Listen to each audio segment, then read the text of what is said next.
नमस्कार जय जगन्नाथ शुभ सकाळ आज हूँ जनवरी 17 तारिख शनिवार आज दिन अनेक गुरुत्वपूर्ण खबर आसी तेणु भिडियो को शेष पर्यंत देखा मोर आपण को अनुरोध तेज आसतु आज दिन 20 बड़ खबर उपर नजर पकाइबा वीडियो भल लगिले आपण भल पाइबा स्वरूप गोटे गोटे लाइक निश्चित करदेवे। आसिला प्रथम खबर चाकरी आशायी को बड़ आश्वस्ति चाकरी आशायी सरकारी कर्मचारी को बड़ आश्वस्ति जीए एंड पीजी विभाग अधीन में कार्यरत अधिकारी और कर्मचारी मानक अन्यतर चाकरी आवेदन बारंबार एनओसी मागिबाकू पड़िबो नाही एणिकी समस्त कर्मचारी एक स्टैंडिंग परमिशन बा स्थायी अनुमति प्रदान करिसंती। ए निर्देशनामा बल कर्मचारी माने यूपीएससी ओपीएससी एसएसबी ओ एसएससी एवं ओएसएससी भली विभिन्न नियुक्ति परीक्षा पई सीधासलख आवेदन करि परिबे। पूर्वरु प्रतिटी आवेदन पई पृथक भाव एनओसी नेबा प्रक्रिया बेस समय सापेक्ष थिला। परवर्ती खबर राजधानी रे आमिष कटकणा भुवनेश्वर विमान बंदर को पक्षी भय पक्षी माड़ जनित अघटन को रोकने कठोर होईची बीएमसी 1 फेब्रुआरी बीएमसी अंचल में आमिष बिक्री नहीं कटकणा कड़ाकड़ी लागू हेबो। एने एक एसओपी जारी करछि बीएमसी। भुवनेश्वर विमान बंदर एवं एहार आखपाख अंचल में आमिष बिक्री होउछि। चारि पाखरे फास्टफुड दुकान रहिछि फल खाद्य आशारे पक्षी माने चारि पाख उडुछंती। खोलारे आमिष वर्ज्य पकाइले जरिमाना माछ मांस फास्टफुड दुकानी को चेतावनी। आमिष वर्ज्य गुडी को खोला जगह बास्केट किंबा अनावृत पात्र रखाଯିब नाही। कौनसी मते रास्ता ड्रेन खाली स्थान किंबा सर्वसाधारण स्थान रे आवर्जना पकाइबाकू अनुमति दियाजिब नाही। रास्ता नाଳ खोला स्थान जलाशय किंबा पड़िया जमी माछ मांस एवं कुकुड़ा वर्ज्य वस्तु निष्कासन को निषेध करा जायछि। समस्त वर्ज्य केवल बीएमसी सफाई गाड़ी को हस्तांतर कराजिब बोली एसओपी जारी करा जायछि। परवर्ती खबर 18 रु चिलिका रे हेबो पक्षी गणना 22 टी टीम करिवे गणना। आसंता 18 तारिख रे चिलिका रे हेबो पक्षी गणना 5टी रेंज रे मोट 22 टी टीम करिवे गणना। बालुगां रंभा टांगी चिलिका एवं सातपड़ारे करिवे गणना। आसंता 20 21 और 22 तारिख रे हेबो डॉल्फिन गणना 18 टी टीम रे 90 जन बालुगां और सातपड़ा करिवे गणना। प्रतिवर्ष जनवरी प्रथम सप्ताह रे राज्य सरकार तरफरु चिलिका रे पक्षी गणना हुए। ए आधार रे सकाळ 6टा रु मध्याह्न 12टा पर्यंत पक्षी गणना चलिबो। परवर्ती खबर पूर्वतन राष्ट्रपति यून सुक येलंग को 5 वर्ष जेल दंड।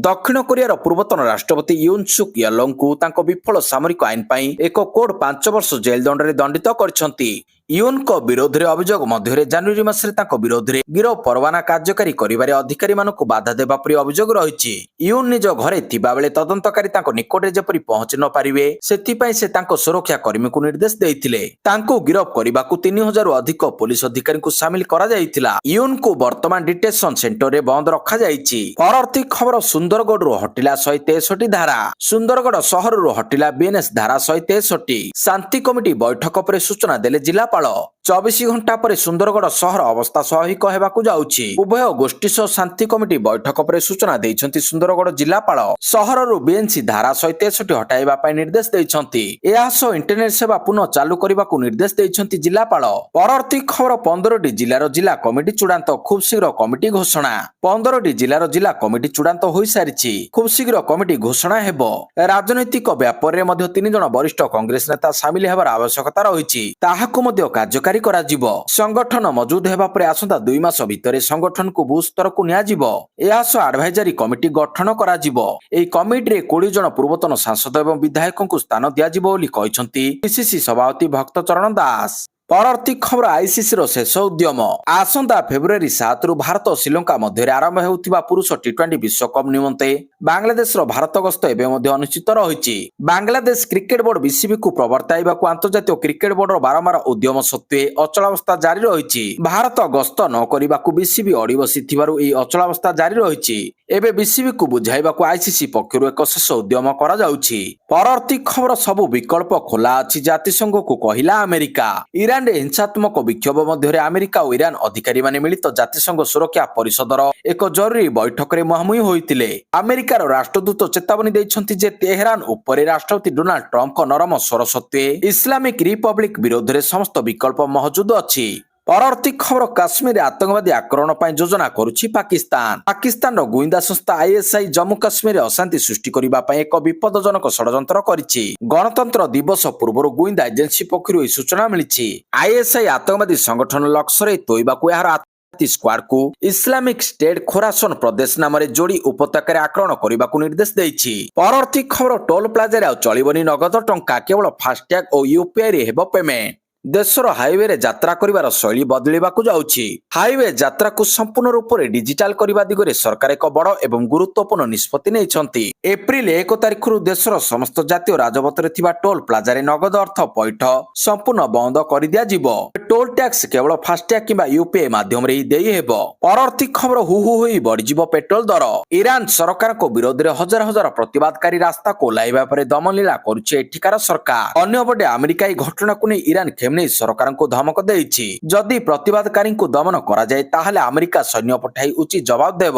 ଆଉ ଟ୍ରମ୍ପଙ୍କ ଏଭଳି ବୟାନରେ ସାରା ବିଶ୍ୱ ଉପରେ ଏବେ ବିପଦର କଳାବାଦଲ ଦେଖାଗଲାଣି। ପରବର୍ତ୍ତୀ ଖବର ବାବା ମହାକାଳଙ୍କ ଭସ୍ମ ଆଳତୀରେ ସାମିଲ ହେଲେ ଗୌତମ ଗମ୍ଭୀର। ମଧ୍ୟପ୍ରଦେଶ ସ୍ଥିତ ଉଜ୍ଜୟିନରେ ଥିବା ବିଶ୍ୱ ପ୍ରସିଦ୍ଧ ମହାକାଳେଶ୍ୱର ମନ୍ଦିରରେ ଗୌତମ ଗମ୍ଭୀର ମହାକାଳଙ୍କ ଶରଣରେ ପହଞ୍ଚି ସକାଳ 4ଟାରେ ବାବାଙ୍କ ଭସ୍ମ ଆଳତୀରେ ସାମିଲ ହୋଇଛନ୍ତି। ଗମ୍ଭୀର ମହାକାଳଙ୍କ ପାଖରେ ନନ୍ଦୀଙ୍କ ନିକଟରେ ବସି ଭସ୍ମାଳତୀ ଦେଖିଛନ୍ତି। ଏହି ସମୟରେ ଶିବ ଭକ୍ତିରେ ସମ୍ପୂର୍ଣ୍ଣ ଲୀନ ହୋଇଛନ୍ତି ଗୌତମ ଗମ୍ଭୀର। ଭସ୍ମାଳତୀ ସମୟରେ ବସି ଓମ୍ ନମଃ ଶିବାୟ ଜପ କରିଥିଲେ ଗମ୍ଭୀର। ପରବର୍ତ୍ତୀ ଖବର ଇଣ୍ଡିଗୋ ବିମାନ ବିଭ୍ରାଟ ଘଟଣା। ଯାତ୍ରୀଙ୍କୁ ଦିଆଯିବ 10,000 ଟଙ୍କାର ଭାଉଚର। ଯାତ୍ରୀଙ୍କୁ ଇଣ୍ଡିଗୋ ଏୟାରଲାଇନ୍ସ ଦେବ କ୍ଷତିପୂରଣ। ଇଣ୍ଡିଗୋକୁ ନିର୍ଦ୍ଦେଶ ଦେଇଛି ଡିଜିସିଏ। ଡିସେମ୍ବର 2025 ପ୍ରାରମ୍ଭରେ ଇଣ୍ଡିଗୋ ଏୟାରଲାଇନ୍ସ କିଛି ପରିଚାଳନାଗତ ଅସୁବିଧାର ସମ୍ମୁଖୀନ ହୋଇଥିଲା। ଅନେକ ଉଡାଣ ବାତିଲ ହୋଇଥିଲା ଏବଂ ଅନେକ ଘଣ୍ଟା ଘଣ୍ଟା ବିଳମ୍ବ ହୋଇଥିଲା। ଡିସେମ୍ବର 3 ରୁ 5, 2025 ମଧ୍ୟରେ ନିର୍ଦ୍ଧାରିତ ଅନେକ ଉଡାଣକୁ ପ୍ରଭାବିତ କରିଥିଲା। ଇଣ୍ଡିଗୋ ସ୍ୱୀକାର କରିଛି ଯେ ଏହି 3 ଦିନ ମଧ୍ୟରେ ଅନେକ ଯାତ୍ରୀଙ୍କୁ ଗୁରୁତ୍ୱପୂର୍ଣ୍ଣ ଅସୁବିଧାର ସମ୍ମୁଖୀନ ହେବାକୁ ପଡ଼ିଥିଲା।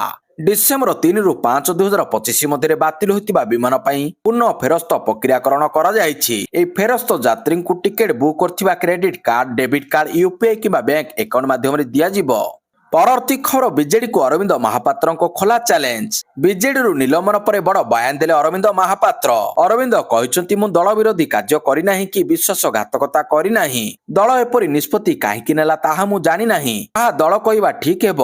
ମୁଁ କଣ ଭୁଲ କରିଛି ତାକୁ ସାବ୍ୟସ୍ତ କରନ୍ତୁ। ବିଧାନସଭା ବାହାରେ ହେଉ କି ବିଧାନସଭା ଭିତରେ ହେଉ ମୁଁ ମୋ କର୍ତ୍ତବ୍ୟ ଠିକ ଭାବରେ ତୁଲାଇଛି। ପରବର୍ତ୍ତୀ ଖବର ବିଜେପି ରାଷ୍ଟ୍ରୀୟ ଅଧ୍ୟକ୍ଷ ନିର୍ବାଚନ ପାଇଁ ଅଧିସୂଚନା ଜାରି। ଆସନ୍ତା 20ରେ ମିଳିବ ନୂଆ ରାଷ୍ଟ୍ରୀୟ ଅଧ୍ୟକ୍ଷ। ବିଜେପି ରାଷ୍ଟ୍ରୀୟ ଅଧ୍ୟକ୍ଷ ନିର୍ବାଚନ ପାଇଁ ନୋଟିଫିକେସନ ଜାରି ହୋଇଛି। ଆସନ୍ତା 20 ତାରିଖରେ ବିଜେପିକୁ ମିଳିବ ନୂଆ ରାଷ୍ଟ୍ରୀୟ ଅଧ୍ୟକ୍ଷ। ଜାନୁଆରୀ 20 ତାରିଖରେ ନୂଆ ରାଷ୍ଟ୍ରୀୟ ସଭାପତିଙ୍କ ନାମ ଘୋଷଣା କରିବ ବିଜେପି। ଜାନୁଆରୀ 19 ତାରିଖରେ ଏହି ପଦବୀ ପାଇଁ ନାମାଙ୍କନ ଦାଖଲ କରାଯିବ।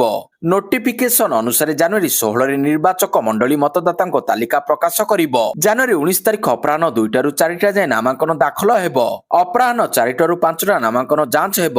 ପରବର୍ତ୍ତୀ ଖବର ଭେନେଜୁଏଲାର ନେତା ଟ୍ରମ୍ପଙ୍କୁ ପ୍ରଦାନ କଲେ ନୋବେଲ ପୁରସ୍କାର। ଗୁରୁବାର ଦିନ ହ୍ୱାଇଟ୍ ହାଉସରେ ଆମେରିକା ରାଷ୍ଟ୍ରପତି ଟ୍ରମ୍ପଙ୍କୁ ଭେଟିଛନ୍ତି ଭେନେଜୁଏଲା ବିରୋଧୀ ନେତା ମାରିଆ କୋରିନା।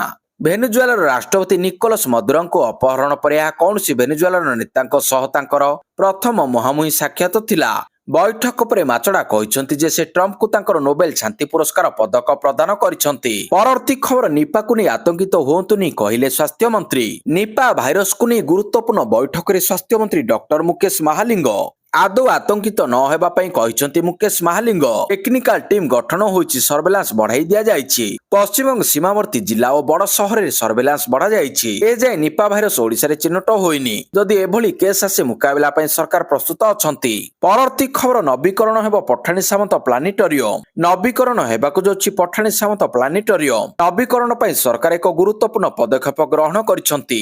ବିଜ୍ଞାନ ଓ ପ୍ରଯୁକ୍ତି ବିଦ୍ୟା ବିଭାଗ ଏବଂ କୋଲକାତା ସ୍ଥିତ କେନ୍ଦ୍ର ସଂସ୍କୃତି ମନ୍ତ୍ରଣାଳୟ ଅଧୀନସ୍ଥ Birla industrial and technology museum ମଧ୍ୟରେ ଏକ ବୁଝାମଣା ସ୍ୱାକ୍ଷର ହୋଇଛି। ଲୋକସେବା ଭବନ ସ୍ଥିତ ଉନ୍ନୟନ କମିଶନରଙ୍କ ସମ୍ମିଳନୀ କକ୍ଷରେ ପ୍ଲାନେଟୋରିୟମ ନିର୍ଦ୍ଦେଶିକା ଉର୍ମିପ୍ରଭା ମହାରଣା ଏବଂ ଭାରତ ସରକାରଙ୍କ ସଂସ୍କୃତି ବିଭାଗ ଅନ୍ତର୍ଗତ national council of science museum ଅଧୀନସ୍ଥ ବିଆଇଟିଏମ ର ନିର୍ଦ୍ଦେଶକ ଅନମ ଚାଟାର୍ଜୀଙ୍କ ମଧ୍ୟରେ ଏହି ବୁଝାମଣାପତ୍ର ସ୍ୱାକ୍ଷରିତ ହୋଇଛି। ପରବର୍ତ୍ତୀ ଖବର ଦଳ ବିରୋଧୀ କାର୍ଯ୍ୟକଳାପ। ବିଜେଡିରୁ ଗଣେଶ୍ୱର ବରାଳ ନିଲମ୍ବିତ।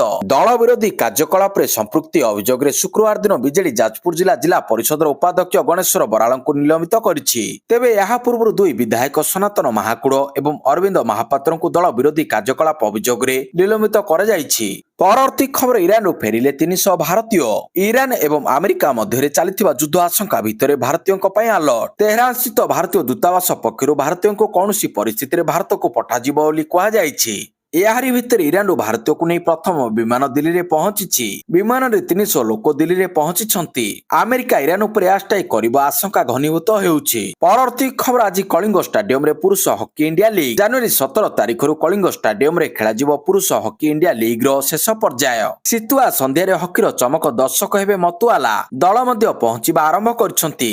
ତେବେ ସେହି ମୁହୂର୍ତ୍ତକୁ ଅପେକ୍ଷା କେତେବେଳେ ଗଡ଼ିବ ବେଙ୍ଗଲ୍ସ ଟାଇଗର ଓ ହାଇଦ୍ରାବାଦ ତୁଫାନ୍ସ ମ୍ୟାଚର ବଲ୍। ପରବର୍ତ୍ତୀ ଖବର ଅଧ୍ୟାପକଙ୍କୁ ବାଧ୍ୟତାମୂଳକ ଅବସର ଛାଟ। ଅଧ୍ୟାପକ ଉପରେ ରାଜ୍ୟ ସରକାରଙ୍କ ବାଧ୍ୟତାମୂଳକ ଅବସର ଛାଟ। ଉଚ୍ଚଶିକ୍ଷା ବିଭାଗ ଅଧୀନରେ କାର୍ଯ୍ୟରତ ଅଧ୍ୟାପକଙ୍କୁ ଚିହ୍ନଟ କରିବାକୁ ନିର୍ଦ୍ଦେଶ। କାର୍ଯ୍ୟଦକ୍ଷତା ଓ ଆଚରଣ ଯାଞ୍ଚ ପାଇଁ ଉଚ୍ଚଶିକ୍ଷା ବିଭାଗର କଡ଼ା ନିର୍ଦ୍ଦେଶନାମା। ଜାନୁଆରୀ 31 ସୁଦ୍ଧା ରିପୋର୍ଟ ଦାଖଲ ପାଇଁ କଲେଜ କର୍ତ୍ତୃପକ୍ଷଙ୍କୁ ଚିଠି। ଶିକ୍ଷା ମାନଦଣ୍ଡରେ ଉନ୍ନତି ସହ କାର୍ଯ୍ୟଶୈଳୀରେ ସମୀକ୍ଷା ପାଇଁ ପଦକ୍ଷେପ। ପରବର୍ତ୍ତୀ ଖବର ବିଏମ୍ସି ବିଜୟ ଭିନ୍ନ ସ୍ୱାଦ ପ୍ରଦାନ କରିଛି କହିଲେ ଫଡନାବିସ୍। ମହାରାଷ୍ଟ୍ର ପୌର ନିର୍ବାଚନରେ ମହାୟୁତର ବିପୁଳ ବିଜୟ ପରେ ମୁଖ୍ୟମନ୍ତ୍ରୀ ଦେବେନ୍ଦ୍ର ଫଡନାବିସ୍ ଜନସାଧାରଣଙ୍କୁ ଉଦ୍ବୋଧନ ଦେଇ ଧନ୍ୟବାଦ ଜଣାଇଛନ୍ତି। ଫଡନାବିସ୍ କହିଛନ୍ତି ପୌର ନିର୍ବାଚନରେ ବିଜେପିକୁ ବିଶାଳ ବିଜୟ ଦେଇଥିବାରୁ ପ୍ରଥମେ ମୁଁ ମହାରାଷ୍ଟ୍ର ଲୋକଙ୍କୁ ଧନ୍ୟବାଦ ଜଣାଉଛି। ସେ କହିଛନ୍ତି ପ୍ରଧାନମନ୍ତ୍ରୀ ନରେନ୍ଦ୍ର ମୋଦିଙ୍କ ନେତୃତ୍ୱ ଅଧୀନରେ ବିକାଶ ଲକ୍ଷ୍ୟ ରଖି ଆମେ ନିର୍ବାଚନ ଲଢିଛୁ। ପରବର୍ତ୍ତୀ ଖବର ପ୍ରମୁଖ ଐତିହ୍ୟ ଓ ଧାର୍ମିକ ସ୍ଥଳୀଗୁଡ଼ିକର ବିକାଶ ଓ ସୁରକ୍ଷା ନେଇ ଉପମୁଖ୍ୟମନ୍ତ୍ରୀଙ୍କ ସମୀକ୍ଷା ବୈଠକ। ମାନ୍ୟବର ଉପମୁଖ୍ୟମନ୍ତ୍ରୀ ଶ୍ରୀମତୀ ପ୍ରଭାତୀ ପରିଡ଼ାଙ୍କ ଅଧ୍ୟକ୍ଷତାରେ ଲୋକସଭା ଭବନରେ ଏକ ଉଚ୍ଚସ୍ତରୀୟ ସମୀକ୍ଷା ବୈଠକ ଅନୁଷ୍ଠିତ ହୋଇଛି। ଏହି ବୈଠକରେ କେଦାରଗୌରୀ ଖଣ୍ଡଗିରି କପିଳେଶ୍ୱର ମୁକ୍ତେଶ୍ୱର ପରି ପ୍ରମୁଖ ଐତିହ୍ୟ ଓ ଧାର୍ମିକ ସ୍ଥଳୀଗୁଡ଼ିକର ସାମଗ୍ରିକ ବିକାଶ ସୁରକ୍ଷା ଏବଂ ପର୍ଯ୍ୟଟନ ପରିଚାଳନା ନେଇ ଆଲୋଚନା ହୋଇଯାଇଛି। ମାନ୍ୟବର ଉପମୁଖ୍ୟମନ୍ତ୍ରୀ ପର୍ଯ୍ୟଟନ ସ୍ଥଳଗୁଡ଼ିକରେ ବ୍ୟାପକ ସ୍ୱଚ୍ଛତା ଓ ସଚେତନତା ଅଭିଯାନ ଆରମ୍ଭ କରିବାକୁ ନିର୍ଦ୍ଦେଶ ଦେଇଛନ୍ତି। ଐତିହ୍ୟ ସୁରକ୍ଷା ପର୍ଯ୍ୟଟନ ପ୍ରୋତ୍ସାହନ ଓ ପରିବେଶ ସୁରକ୍ଷା ଏକା ସାଥିରେ ଆଗେଇ ନିଆଯିବା ଆବଶ୍ୟକତା ରହିଛି ବୋଲି ସେ ମତ ପ୍ରକାଶ କରିଛନ୍ତି। ପରବର୍ତ୍ତୀ ଖବର ମଣିପୁରରେ ସେନାର ବଡ଼ କାର୍ଯ୍ୟାନୁଷ୍ଠାନ। କୁକି ସଂଗଠନର ଜଙ୍ଗଲ ଶିବିରକୁ ଧ୍ୱଂସ କଲେ ଯବାନ। ପାରା ସ୍ପେଶାଲ ଫୋର୍ସେସ୍ କମାଣ୍ଡୋ ଓ ଆସାମ ରାଇଫଲ୍ସ ଜାତିଗତ ହିଂସା ପ୍ରବାହିତ ମଣିପୁର ପାହାଡ଼ିଆ ଜିଲ୍ଲା ଚୁରାଚାନ୍ଦପୁରର ଜଙ୍ଗଲରେ ବିଦ୍ରୋହୀ ଗୋଷ୍ଠୀ ୟୁନାଇଟେଡ୍ କୁକି ନ୍ୟାସନାଲ ଆର୍ମିର ଶିବିରକୁ ଧ୍ୱଂସ କରିଦେଇଛନ୍ତି। କେନ୍ଦ୍ର ସରକାରଙ୍କ ସହ ଶତ୍ରୁତା ବନ୍ଦ କରିବା ଚୁକ୍ତିର ଅଂଶ ନଥିବା ନିଷିଦ୍ଧ ଗୋଷ୍ଠୀର ମଣିପୁର ଓ ମ୍ୟାମାରରେ ସୀମା ଅପରେଟ୍ କ୍ୟାମ୍ପ ରହିଛି ବୋଲି ସେମାନେ କହିଛନ୍ତି। ପରବର୍ତ୍ତୀ ଖବର ପୁରୀରେ ପହଞ୍ଚିବ ସ୍ୱର୍ଣ୍ଣଧନୁ। ଅଯୋଧ୍ୟା ଯିବ ସ୍ୱର୍ଣ୍ଣର ଧନୁ। ଆସନ୍ତାକାଲି ସନ୍ଧ୍ୟାରେ ପୁରୀରେ ପହଞ୍ଚିବ ସ୍ୱର୍ଣ୍ଣରେ ନିର୍ମିତ ଧନୁ। 18 ତାରିଖ ସନ୍ଧ୍ୟାରେ ଏହି ସ୍ୱର୍ଣ୍ଣଧନୁ ପୁରୀର ଉତ୍ତର ପାର୍ଶ୍ୱ ମଠରେ ପହଞ୍ଚିବା ପରେ 19 ତାରିଖରେ ଏହା ଶ୍ରୀମନ୍ଦିର ଚତୁଃପାର୍ଶ୍ୱରେ ପରିକ୍ରମା କରି ବିରାଟ ଶୋଭାଯାତ୍ରାରେ ଅଯୋଧ୍ୟା ଅଭିମୁଖେ ଯାତ୍ରା କରିବ। ଏଥିରେ ସେବାୟତ ମଠାଧୀଶ ସାଧୁସନ୍ଥ ଏବଂ ଭକ୍ତମାନେ ଯୋଗ ଦେବା ପାଇଁ ଶ୍ରୀମନ୍ଦିର ସେବାୟତ ସଂଘ ପକ୍ଷରୁ ଆୟୋଜିତ ସାମ୍ବାଦିକ ସମ୍ମିଳନୀରେ ନିବେଦନ କରାଯାଇଛି। ରାଉରକେଲା ସନାତନ ଜାଗରଣ ମଞ୍ଚ ପକ୍ଷରୁ ନିର୍ମାଣ ହୋଇଥିବା ସ୍ୱର୍ଣ୍ଣର ଧନୁ 30ଟି ଜିଲ୍ଲା ଭ୍ରମଣ କରିଥିବା ବେଳେ 18 ତାରିଖରେ ପୁରୀରେ ଆସି ପହଞ୍ଚିବ। ପରବର୍ତ୍ତୀ ଖବର ବଜେଟ୍ ଦିନ ରବିବାର ଖୋଲିବ ଷ୍ଟକ୍ ବଜାର। ଆସନ୍ତା ଆର୍ଥିକ ବର୍ଷ 2024-27ର ବଜେଟ୍ ଫେବୃଆରୀ 1 ତାରିଖ ରବିବାର ଦିନ ଉପସ୍ଥାପନ ହେବ। ଅର୍ଥମନ୍ତ୍ରୀ ନିର୍ମଳା ସୀତାରମଣ ସେହି ବଜେଟ୍ ଉପସ୍ଥାପନ କରିବେ। ଏହାକୁ ଦୃଷ୍ଟିରେ ରଖି ବଜେଟ୍ ଦିନ ରବିବାର ହୋଇଥିଲେ ମଧ୍ୟ ଦେଶର 2 ଷ୍ଟକ୍ ବଜାର ଖୋଲା ରଖିବାକୁ ନିଷ୍ପତ୍ତି ନିଆଯାଇଛି। ବଜେଟ୍ ଦିନ ବମ୍ବେ ଷ୍ଟକ୍ ଏକ୍ସଚେଞ୍ଜ ଓ ନ୍ୟାସନାଲ ଷ୍ଟକ୍ ଏକ୍ସଚେଞ୍ଜର ଟ୍ରେଡିଂ ହେବ। ଉଭୟ ଷ୍ଟକ୍ ବଜାର ପକ୍ଷରୁ ସ୍ୱତନ୍ତ୍ର ସର୍କୁଲାର ଜରିଆରେ ଘୋଷଣା କରାଯାଇଛି। ପରବର୍ତ୍ତୀ ଖବର ଷ୍ଟାର୍ଟଅପ୍ ଇଣ୍ଡିଆ ଏକ ବିପ୍ଳବ ପାଲଟିଛି କହିଲେ ମୋଦି। ଷ୍ଟାର୍ଟଅପ୍ ଇଣ୍ଡିଆକୁ ଏକ ଦଶନ୍ଧି ପୂରଣ ହୋଇଛି। 2016 ଜାନୁଆରୀ 16ରେ ଆରମ୍ଭ ହୋଇଥିଲା। ଏହି ଅବସରରେ ଭାରତ ମଣ୍ଡପମରେ ଆୟୋଜିତ କାର୍ଯ୍ୟକ୍ରମରେ ପ୍ରଧାନମନ୍ତ୍ରୀ ନରେନ୍ଦ୍ର ମୋଦି ଯୋଗଦେଇ କହିଛନ୍ତି ଭାରତର ଯୁବପିଢ଼ି ଦେଶର ବାସ୍ତବ ସମସ୍ୟାର ସମାଧାନ କରୁଛନ୍ତି। ସେମାନଙ୍କର ସାହସ ଆତ୍ମବିଶ୍ୱାସ ଏବଂ ନବସୃଜନ ଦେଶର ଭବିଷ୍ୟତକୁ ଗଢୁଛି। 10 ବର୍ଷ ପୂର୍ବେ ଯାହା ଏକ ସରକାରୀ କାର୍ଯ୍ୟକ୍ରମ ଭାବରେ ଆରମ୍ଭ ହୋଇଥିଲା ତାହା ଦେଶବ୍ୟାପୀ ଏକ ଆନ୍ଦୋଳନରେ ପରିଣତ ହୋଇଛି। ପରବର୍ତ୍ତୀ ଖବର ଜଳାନ୍ତକ ମୁକ୍ତ ହେବ ଭୁବନେଶ୍ୱର। ଜଳାନ୍ତକ ମୁକ୍ତ ହେବ ଭୁବନେଶ୍ୱର। ଦେଶର ପ୍ରଥମ ସହର ଭାବରେ ବିଏମ୍ସିର ପଦକ୍ଷେପ। କୁକୁର ଆତଙ୍କରୁ ରାଜଧାନୀବାସୀଙ୍କୁ ମିଳିବ ମୁକ୍ତି। ବିଏମ୍ସି ପକ୍ଷରୁ ତ୍ରିପାକ୍ଷିକ ବୁଝାମଣାପତ୍ର ସ୍ୱାକ୍ଷରିତ। ଦେଶର ପ୍ରଥମ ଜଳାତ୍ମକ ମୁକ୍ତ ସହର ପାଇଁ ଆଗକୁ ପାଦ ବଢାଇଛି ଭୁବନେଶ୍ୱର ମହାନଗର ନିଗମ। ମିଶନ ରାବିଜ ଭାରତ ବିଶ୍ୱବ୍ୟାପୀ ପଶୁ ଚିକିତ୍ସା ସେବା ଏବଂ ପଶୁ ଚିକିତ୍ସା ବିଜ୍ଞାନ ଏବଂ ପଶୁପାଳନ ମହାବିଦ୍ୟାଳୟ ମଧ୍ୟରେ ଏନେଇ ଏକ ତ୍ରିପାକ୍ଷିକ ଚୁକ୍ତି ସ୍ୱାକ୍ଷରିତ ହୋଇଛି। ବୈଷୟିକ ଏବଂ ବିଜ୍ଞାନ ସହଯୋଗ ସ୍ଥାପନ କରିବା ପାଇଁ ବୁଝାମଣା ସ୍ୱାକ୍ଷର କରିଛି ବିଏମ୍ସି। ପରବର୍ତ୍ତୀ ଖବର 242 ବେଟ୍ ୱେବସାଇଟ୍ ବ୍ଲକ। ୱେବସାଇଟ୍ ବିରୁଦ୍ଧରେ କେନ୍ଦ୍ର ସରକାରଙ୍କ ବଡ଼ କାର୍ଯ୍ୟାନୁଷ୍ଠାନ। 242ଟି ବେଟ୍ ୱେବସାଇଟ୍ ବ୍ଲକ କରିଛନ୍ତି ସରକାର। ବେଟ୍ ଓ ଗେମ୍ବଲିଂ ୱେବସାଇଟ୍ ବିରୁଦ୍ଧରେ ବଡ଼ କାର୍ଯ୍ୟାନୁଷ୍ଠାନ ନେଇଛନ୍ତି କେନ୍ଦ୍ର ସରକାର। 242ଟି ବେଟ୍ ଓ ଗେମ୍ ୱେବସାଇଟ୍ ଲିଙ୍କ ବ୍ଲକ କରିଛନ୍ତି କେନ୍ଦ୍ର ସରକାର। ଏହାକୁ ମିଶାଇ ବର୍ତ୍ତମାନ ସୁଦ୍ଧା 7800 ବେଆଇନ ୱେବସାଇଟ୍ ବ୍ଲକ କରିସାରିଲେଣି କେନ୍ଦ୍ର ସରକାର। ଅନଲାଇନ ଗେମିଂ ଆକ୍ଟ ଲାଗୁ ହେବା ପରଠାରୁ ସରକାର ଏହି ୱେବସାଇଟ୍ ବିରୁଦ୍ଧରେ କାର୍ଯ୍ୟାନୁଷ୍ଠାନ ନେଉଛନ୍ତି। ପରବର୍ତ୍ତୀ ଖବର ବିଜେପି ସଭାପତି ନିର୍ବାଚନ ପାଇଁ ବିଜ୍ଞପ୍ତି ଜାରି। ନଡ୍ଡାଙ୍କ ଉତ୍ତରାଧିକାରୀ ହେବେ ନବୀନ। ଭାରତୀୟ ଜନତା ପାର୍ଟି ଶୁକ୍ରବାର ଏହାର ନୂତନ ସଭାପତି ନିର୍ବାଚନ ପାଇଁ ବିଜ୍ଞପ୍ତି ଜାରି କରିଛି। ସୋମବାର ନାମାଙ୍କନ ଦାଖଲ ହେବ ଏବଂ ମଙ୍ଗଳବାର ଦିନ ଘୋଷଣା କରାଯିବ। ବିଜ୍ଞପ୍ତି ଅନୁସାରେ ଅପରାହ୍ନ 2ଟାରୁ 4ଟା ମଧ୍ୟରେ ନାମାଙ୍କନ ପତ୍ର ଦାଖଲ କରାଯିବ। ଅପରାହ୍ନ 4ଟାରୁ 5ଟା ମଧ୍ୟରେ ଯାଞ୍ଚ କରାଯିବ ଏବଂ ଅପରାହ୍ନ 5ଟାରୁ 6ଟା ପର୍ଯ୍ୟନ୍ତ ନାମାଙ୍କନ ପ୍ରତ୍ୟାହାର କରାଯିବ। ପରବର୍ତ୍ତୀ ଖବର ଦେଶର ଅର୍ଥବ୍ୟବସ୍ଥା ପାଇଁ ଖୁସି ଖବର ବଢିଲା ବିଦେଶୀ ମୁଦ୍ରା ଭଣ୍ଡାର। ଜାନୁଆରୀ 9ରେ ଶେଷ ହୋଇଥିବା ସପ୍ତାହରେ ଭାରତର ବିଦେଶୀ ମୁଦ୍ରା ଭଣ୍ଡାର $392 ନିୟୁତ ବୃଦ୍ଧି ଘଟି $687 ବିଲିୟନ ପହଞ୍ଚିଛି। ଆଲୋଚ୍ୟ ସପ୍ତାହରେ ବିଦେଶୀ ମୁଦ୍ରା ପରିସମ୍ପତ୍ତି $1.124 ବିଲିୟନ ହ୍ରାସ ଘଟି $550 ବିଲିୟନ ସ୍ତରରେ ରହିଛି।